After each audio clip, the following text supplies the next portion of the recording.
चंद्रपुर जिले में आए दिन डॉक्टरों पर आरोप लगते रहे हैं। कभी मेडिकल कॉलेज अस्पताल पर तो कभी प्राइवेट हॉस्पिटल पर परिजनों द्वारा लापरवाही के डॉक्टरों पर आरोप प्रत्यारोप लगाए जाते हैं। जिले में मरीजों की संख्या में लगातार इजाफा हो रहा है, जिसका कारण बताया जा रहा है यहाँ पर स्थापित उद्योग और उन उद्योगों के कारण हो रहे प्रदूषण से आम नागरिकों को दमा, गले में इन्फेक्शन और गले का कैंसर जैसी बड़ी बीमारियां चंद्रपुर जिले में अपना घर बनाए हुए हैं। मरीजों की संख्या में इजाफा होने के साथ साथ चंद्रपुर शहर में अस्पतालों की संख्या में बड़ी मात्रा में इजाफा हुआ है। बीमारियों का माहिर घर कहे जाने वाले चंद्रपुर में इलाज के नाम पर लूटे जाने और लापरवाही करने के आरोप यहाँ के अस्पतालों पर मरीजों के परिजनों द्वारा लगाए जाते रहे हैं। ऐसा ही मामला बीते रविवार को सामने आया है। बता दे, बीते रविवार 16 जून की सुबह 8 बजे के दरमियान बालाजी वार्ड के रवि मुरकुटे के जुड़वा बेटे में से एक श्री मुरकुटे को अचानक से गले में दर्द और सांस लेने में तकलीफ होने लगी। अचानक से बच्चे की तकलीफ देख माता पिता ने श्री मुरकुटे को चंद्रपुर शहर में स्थित अपने फैमिली डॉक्टर अभिलाषा गावतुरे के यहाँ पर इलाज के लिए दाखिल किया। दाखिल करने के बाद डॉक्टर अभिलाषा गावतुरे को बताया गया कि मैडम, हमारे घर में रात के समय बेड पर मनियार, जिसे हिंदी में करेत कहा जाता है, नाम का सांप चढ़ा था और वह मेरे पैर से गुजर कर जा रहा था कि मेरा ध्यान सांप पर गया और हमने सर्फ मित्र को बुलाकर उसे पकड़ा है। हमें अंदेशा है कि बच्चे को उसी सांप ने काटा होगा, पर डॉक्टर अभिलाषा गावतुरे ने पिता की बातों को गंभीरता से नहीं लिया और माता पिता को डांटते हुए कहा कि बच्चे को कुछ नहीं हुआ है, सिर्फ गले में खराश है, वह ठीक हो जाएगा। आपको क्या समझता है, आप डॉक्टर है या मैं डॉक्टर हूँ? ऐसा डांटते हुए माता पिता को डॉक्टर अभिलाषा गावतुरे ने शांत करवाया। डॉक्टर अभिलाषा गावतुरे ने माता पिता को चुप रहने के लिए कहा, पर बच्चे की हालत और खराब होने लगी और वह तड़प रहा था कि तभी बच्चे के पिता के पड़ोस में रहने वाले देवतड़े ने भी डॉक्टर अभिलाषा गावतुरे को सांप काटने की बात कही, पर डॉक्टर अभिलाषा गावतुरे उनकी बातों को भी गंभीरता से नहीं लिया और बच्चों को नर्सों के हवाले कर अपने पालतू कुत्ते के साथ टहलने निकल गई। इसी दौरान श्री की तबीयत में सुधार आने के बजाय हालत और खराब होने लगी। अपने बच्चे की तबीयत बिगड़ती देख पिता को रहा नहीं गया और उन्होंने डॉक्टर अभिलाषा गावतुरे को पुनः बच्चे को देखने का आग्रह किया, पर डॉक्टर अभिलाषा गावतुरे ने हॉस्पिटल में स्थित नर्स को इलाज करने के लिए कहा और खुद अपने पालतू कुत्ते को लेकर टहलती रही और 1 घंटे तक वापस नहीं लौटी, जिसके कारण बच्चे की स्थिति और बिगड़ने लगी। हॉस्पिटल स्टाफ की जिम्मेदारी पर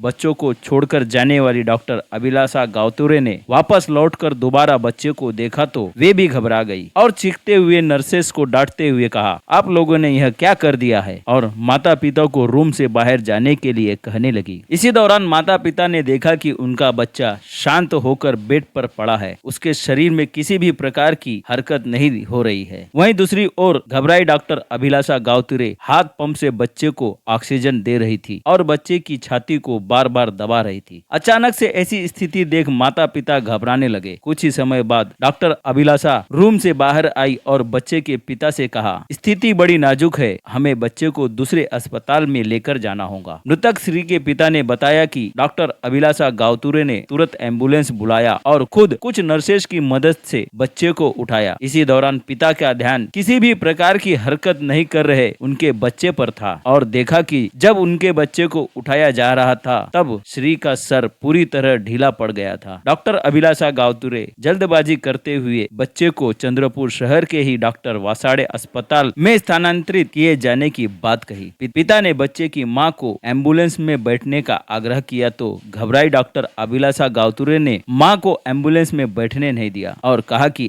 आप लोग अपने साधन से डॉक्टर वासाड़े के अस्पताल पहुंचिए। बच्चे के माता पिता और परिजन अपने साधन से डॉक्टर वासाड़े के अस्पताल पहुंचे। वहां पर बच्चे का इलाज किया जा रहा था। तभी पिता ने देखा कि बच्चे के शरीर पर लगाई गई मशीनें कुछ काम नहीं कर रही है और सिर्फ नो दिखाई पड़ रहा है। तभी कुछ ही समय बाद डॉक्टर अभिलाषा गावतुरे ने बच्चे को मृत घोषित कर माता पिता को इसकी जानकारी दी। हमारे संवाददाता द्वारा डॉक्टर वासाड़े से संपर्क करने पर डॉक्टर वासाड़े ने कहा कि हमारे यहाँ पर जब श्री को दाखिल किया गया तब हमने उसका इलाज नहीं किया, उसका इलाज डॉक्टर अभिलाषा गावतुरे ने ही किया है। आप लोगों को जो भी जानकारी जानकारी चाहिए, डॉक्टर अभिलाषा गावतुरे ही बताएंगी। ऐसी जानकारी देते हुए डॉक्टर वासाड़े ने घटना से अपना पल्ला झाड़ा है। डॉक्टर अभिलाषा गावतुरे से संपर्क किया गया। डॉक्टर अभिलाषा गावतुरे से घटना की जानकारी लेने पर डॉक्टर अभिलाषा गावतुरे ने कहा कि इस विषय में मैं सिर्फ इतना ही कहना चाहूंगी कि हमने बच्चों के लिए जो जो जरूरी ट्रीटमेंट करना चाहिए था वह सारी ट्रीटमेंट की है। हमें नहीं लगता हमने बच्चे को बचाने के लिए कोई कोर कसर छोड़ी है। बच्चा जाने का दुख मुझे भी है और जिंदगी भर रहेगा, क्योंकि वह मेरा पुराना पेशेंट था। वह दोनों जुड़वा भाई मेरे तरफ आते थे। मुझे भी जुड़वा बहनें हैं। जुड़वा भाई बहन खोने का दर्द क्या होता है मैं अच्छी तरह जानती हूँ। एज ए डॉक्टर मुझे जो जो करना चाहिए था वह सारी हमने की है। पिता द्वारा लगाए आरोप पर पूछे जाने पर डॉक्टर अभिलाषा गावतुरे ने बताया कि हम भी पीएम रिपोर्ट के आने का इंतजार कर रहे हैं। पीएम रिपोर्ट आने के बाद आपको सारी जानकारी दी जाएगी। माझं नाव रवी किरण महादेव मुर्तुकर. शनिवारी रविवारी सकाळी त्याला त्रास जाणवत होता 5 वाजता गळ्याचा त्रास जाणवत होता. तर तो म्हणत होता पप्पा माझा गळा दुखताय, माझं डोकं दुखताय. मी म्हटलं अरे टॉन्सिल वगैरे असेल तुला तर मिठाचे गुटले वगैरे कर. आणि त्याला आम्ही मिठाचे गुटले वगैरे केलं आणि 6 वाजता त्याची आणखी गंभीर झाला. तो एकदमच विचित्र करत होता. तर आम्ही त्याला दवाखान्यात नेलं 7:30 पावणे 8 वाजता ऑटोमध्ये नेलं. मॅडमने पाहिलं त्याला. मॅडम आली तर मॅडम म्हणते की काय झालं. तर आम्ही त्यांना सांगितलं माझ्या घरी साप निघाला होता रात्री 1:30 वाजता. होऊ शकते त्याचा दंश असेल किंवा काय असेल. तुम्ही लवकर याला चेक करा. गळ्यामध्ये दुखत आहे आणि डोकं दुखत आहे एवढं त्यांना सांगितलं. त्याच्यानंतर यानं बोलणं बंद केलं. तर मॅडमनं पाहिलं, चेक केलं. त्यांनी हात वरती करायला लावले, उंगली पकडायला लावली आणि म्हटलं की नाही साप वगैरे डंस वगैरे काही नाही आहे, याला टॉन्सिल झालेला आहे, टॉन्सिलमुळे हा असा करून राहिला. मॅडम हा फेस काढून राहिला ना. तर ते म्हणते नाही म्हणजे हा फेस म्हणजे त्याचा टॉन्सिल जो झाला आहे तो गळ्यामधून हे होत नाही म्हणून तो फेस निघत आहे म्हणते. बाकी इतर काही असा प्रॉब्लेम नाही म्हणते. काही टेन्शन वगैरे मेडिसिन लिहून देतो म्हणते.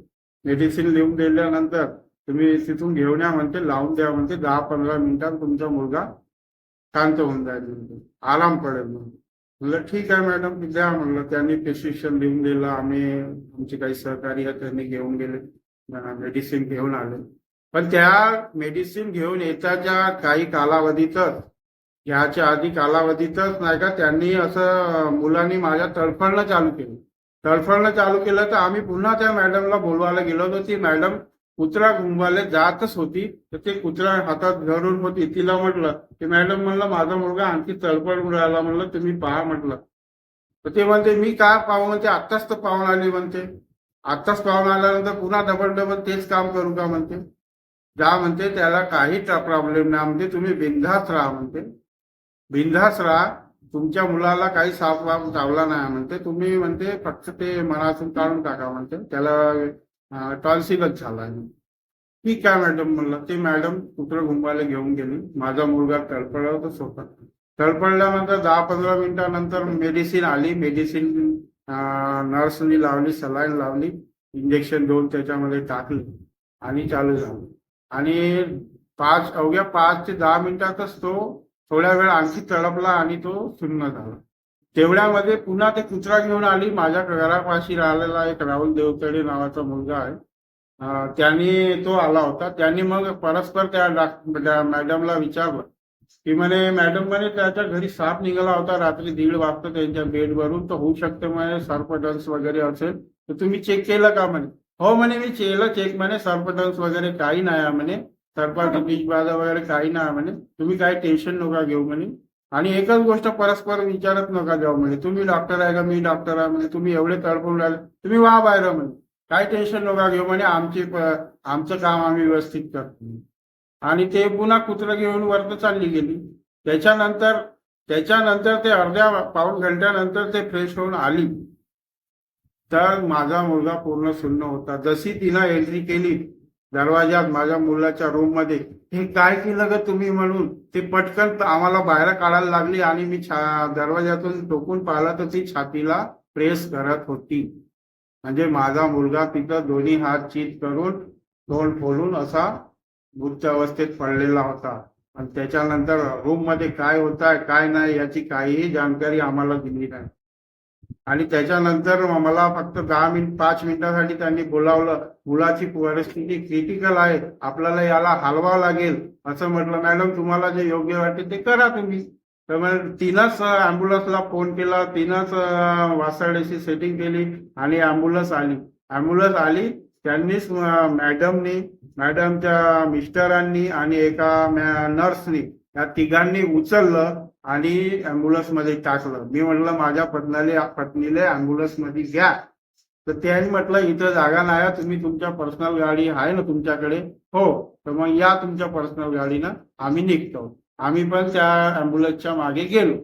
अँब्युलन्सच्या मागे गेलो त्या दांड्या हॉस्पिटल, वासाड्या हॉस्पिटलमध्ये त्यांना भरती केलं. फक्त 3 मिनिटाच्या अवधीतच मला तिथं बोलवण्यात आलं आणि वासाडे डॉक्टरने सांगितलं की परिस्थिती एकदम नाजूक आहे म्हणे, वाचण्याची शक्यता बहुत कमी दिसत आहे म्हणे. मी कॉम्प्युटरवर पाहिलं, तिथं नो लिहून होते, त्याच्यासमोर आणखी काहीतरी शब्द होते. त्या शब्दाचा अर्थ तर मला कळत नाही, पण नो शब्दाचा अर्थ कळते. तर त्या डॉक्टरांना मी म्हटलं इथं स्क्रीनवर तर नो दिसत आहे. ते म्हणे ते सोडा म्हणे, तुम्ही त्याच्याकडे लक्ष नका देऊ म्हणे, ते असंच राहते म्हणे. पण आम्ही सांगून राहिलो ते लक्ष द्या म्हणे. 15-20 मिनिट जर मुलाला रिकवर केलं तर ठीक आहे, नाही तर हा गेला. तर म्हणलं विषबाधा वगैरे झाली होती, म्हणलं असं काही आहे का प्रकार? नाही ना म्हणे, याच्या गळ्यात ठसा लटकला आहे म्हणे, श्वासोश्वास घेता येत नाही म्हणे, म्हणून हा प्रकार घडला आहे. ठीक आहे सर म्हणलं. आणि पुन्हा 10 मिनिटांना मला तिथं बोलवण्यात आलं आणि त्याने सांगितलं की मुलगा आता तुमच्या हाती गेलेला आहे. मी तेव्हाच म्हटलं आता हा मुलगा गेला आहे तर कसा गेला याचं निदान तुम्ही सांगा मला. त्यांनी सांगितलं गळ्यामध्ये त्याच्या श्वासोश्वास लटकला, ठसा लटकला, म्हणून याचा मृत्यू झाला. म्हणलं विषबाधेचा काहीही प्रकार इथं नाही आहे असं सांगितलं. आणि त्याच्यानंतर ते पूर्णपणे केसले त्यांनी डावलाडावल केली. तुम्ही तुमचं नाव आणि तुम्ही सरकार दवाखान्यात याची जे मॅडमला जेव्हा म्हटलं होतं पूर्ण नाव एक अभिलाषा गावतिरे मॅडम यांच्यावर कारवाई करण्यात यावी. आणि एक मिनिट थांबा, मी कुठून? माझं नाव रविकिरण महादेव गिरकुटे. सकाळी 8 वाजता आम्ही त्या अभिलाषा गावतिरे मॅडम सिव्हिल हॉस्पिटल या इथे भरती केला माझ्या मुलाला. त्याला खूप वेदना होत होत्या. तर त्या मॅडमनी आले, प्राथमिक तपासणी केली 2 मिनिटात. 2 मिनिटानंतर ती म्हणाली की नाही म्हणे, याला टॉन्सिल वगैरे झाला आहे. टॉन्सिल झालेला आहे म्हणे. आम्ही म्हटलं की त्याला आमच्या घरी साप वगैरे निघाला होता मॅडम पेटवरून, तर याला सरकारीमध्ये हलवण्याची गरज आहे का? नाही नाही म्हणे, याला सरकारी वगैरे मध्ये काही हलवायची गरज नाही म्हणे, याला टॉन्सिल झाला आहे म्हणे, सर्पदंश वगैरे काही झाला, मी चेक केला आहे म्हणे, काय टेन्शन नका घेऊ म्हणे. साधा टॉन्सिलचा प्रॉब्लेम आहे म्हणे, त्याच्यामुळे सरकारी वगैरे जाण्याची काही गरज नाही म्हणे. हे मी मेडिसिन लिहून देतो म्हणे, हे तुम्ही घेऊन या म्हणे, मुलगा तुमचा आराम होईल. म्हणलं ठीक आहे मॅडम म्हणलं. त्याच्यानंतर ती मॅडम चालली गेली आणि अभिलाषा गावतिरे मॅडम हे पुत्र मुंबईला चालले गेल्यानंतर माझ्या मुलाची तब्येत आणखीनच बिघडली. आता त्यांचं असं झालं की म्हणजे आमच्या बिलकुल स्मरणात असं होतं की माझा मुलगा बरा होणार. ते मॅडमला असंच सांगितलं. 2दा 3दा 4दा आम्ही तिच्याकडे गेलो, ते पेशंट पाहायला काही आलीच नाही, ते कुत्रा बिंबत राहिली, ते नर्स लोकच परापुरी काय करायचं. आता माझं म्हणणं असं आहे की माझ्या मुलाचा मृत्यू जो झालेला आहे त्या मृत्यूचे पूर्णपणे कारणीभूत डॉक्टर अभिलाषा गावतिरे मॅडमच आहे. याची सर्व सहनिशा करून प्रशासनाने मला न्याय द्यावा हीच माझी विनंती प्रशासनाला आहे. प्रशासनाला मी नम्र विनंती करतो की याच्यावर काहीतरी वेगळी अशी समिती गठीत करून त्याच्यावर प्रक्रिया काही होऊन माझ्या परिवाराला मला न्याय मिळावा हीच मी प्रशासनासमोर एक विनंती करतो. बस, धन्यवाद.